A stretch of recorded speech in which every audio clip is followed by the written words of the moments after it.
Zdravo youtuberi i youtuberke, evo mene ponovo posle dužeg vremena, šta da radim, izvinite što me nije bilo, ali nadam se da ću uspjeti da se vratim i da redno pravim klipove. Kao što nisam rekao, dobrodošli na još jedan klip pitanja i odgovori. Sad ćemo početi, mislim da će biti samo jedan deo, zato što ima nekih 6-7 pitanja.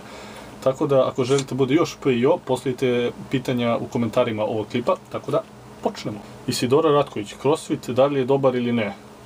Pa i jeste i nije dobar. Dobar je, mislim, dobar je zato što sad, kako to sastavim?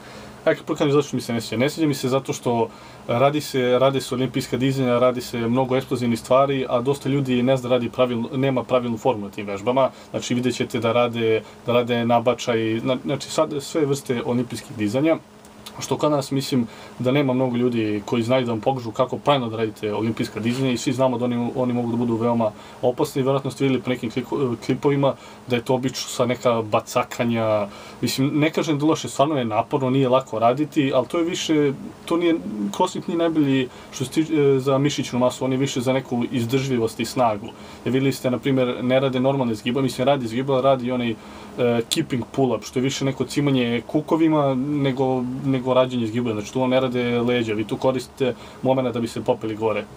Znači, ne znam, i dobar je i loš je. Dobar je, ne znam, zato što jednostavno trenirate, bolje išta da radite nego da ne radite ništa. Znači, njemu možete dosta da jačate, možete povećati izdržljivost. Sad, da li možete nabaciti mišićnu masu, nisam siguran. Vjerojatno biste mogli, ali biste morali dosta da jedete i vjerojatno je odličan za mršanje, zato što to su treninzi veoma veliki intenzitete i koliko sam primetio malih pauza. Znači, nisam mnogo istraživao CrossFit zato što ne zanima me. Ako vam se sviđaju olimpijska dizanja, bolje idite da trenirate samo olimpijska dizanja nego CrossFit. Znači, to bi bilo to, valja sam vam lepo odgovorio. Pređemo na drugo pitanje. Šta misliš o SV-u i da li je teretana za uzrast od 15 godina?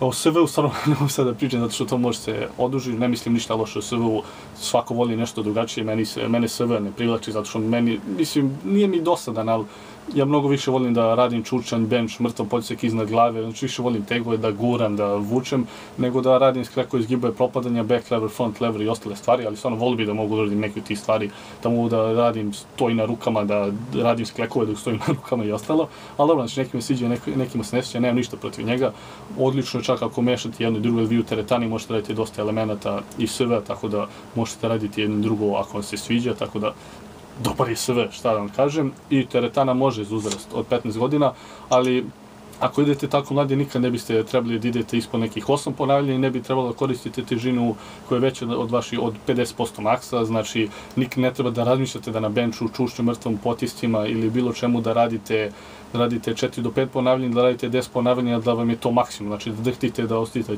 da ćete da failujete zato što možete se povrediti, a to ne želite, znači treba da se fokusirate da progresivno jačate, da napredujete, ali da ne budete blizu iznemoglosti i da radite na formi. Znači što pre počnete da pazite na formu, to bolje. Nemojte sad neko da vam kaže imate 15 godina, nemojte da radite čučanje mrtvo. To su najbolji godine da počnete da radite čučanje mrtvo, ali da radite sa malom kilažom i da učite da radite pravilno. Vi kad naučite s 15 godina radite pravilno, vi ćete sa 20 vući 250 kila na mrtvom ako budete posle 2 godine znali da uradite i napredovali i progresivno napredovali, znači radite sve vežbe, pogotovo čučan, bench, mrtvi podsjek iznad glave, to su 4 osnovne vežbe i tu savršite formu da biste posle kad budete bili malo stariji mogli da gurate veliki kilaž i tako možete se takmičiti u powerliftingu ako vas zanima, jednostavno da budete veliki.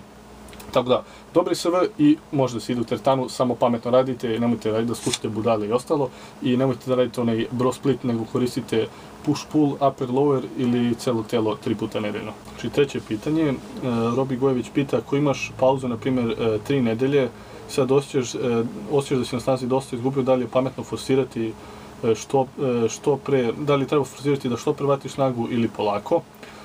Pa sad zavisi, evo ja sam na primjer sad imao pauzu nekih 10-15 dana, idem samo jednom nedelju u teretanu što je mnogo loše, ne mogu da postignem da idem minimum 3 puta nedeljno, tako da nije pametno da forsiraš zato što možeš da se povrediš, ako se povrediš onda sigurno nećeš moći napreduješ par meseci, tako da kreni lagano, postepeno poveći, vjerojatno ako si imao 3 nedelje pauzu treba će ti možda mjesec dana da se povratiš, ali samo treniraj pametno, ako vidiš da ne možeš bolje smanji.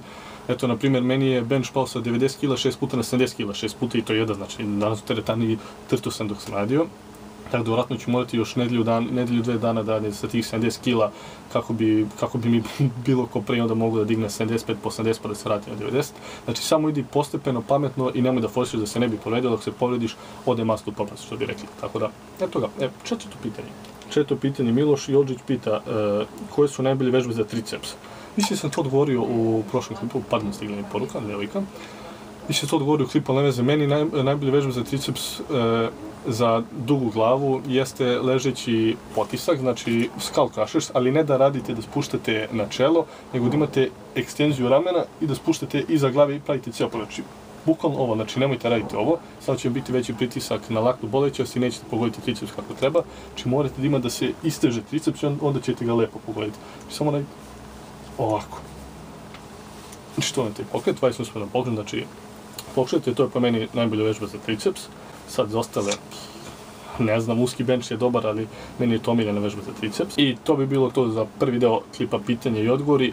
Sutra i profesor će izaći drugi deo, tako da lajkujte, komentujte, šerujte, hvala što ste gledali i vidimo se sljedeći puta. Bye bye.